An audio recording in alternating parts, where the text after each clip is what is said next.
Hey friends, so I recently saw a video of a Firenado that occurred in California on Wednesday, and instantly I got super excited to make this video. So without further ado, let's dive into some science.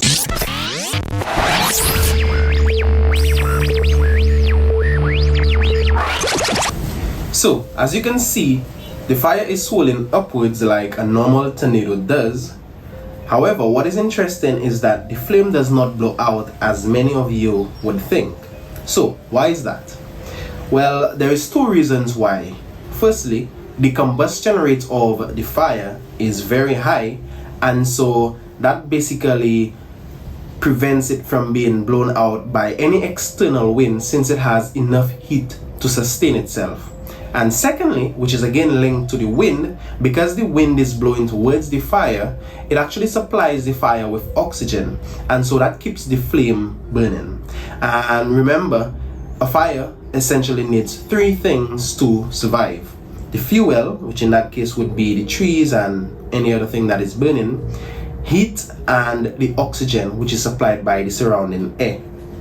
So when you put these three things together, you get a thriving fire. Now you may be wondering, how did this Firenado start in the first place?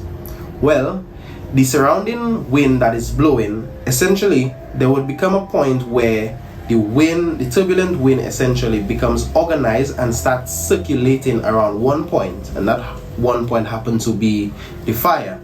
And one of the ways in which the point would become the fire is due to the fact that the fire actually creates an updraft of wind, and that updraft of wind rising, or I should say the hot air rising, basically creates a low pressure point.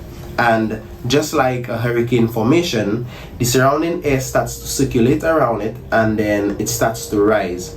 So this incoming wind blows around the fire and rises with it, and so it creates that column of fire as we can see in the video.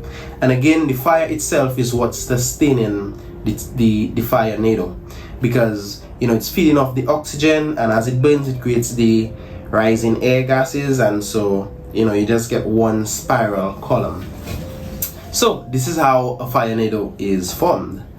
And if you like this video and you learned from it, please consider subscribing and liking the video. If you have a friend or a family member, please share the video. And remember, this is Everyday Life Science. Thanks for watching.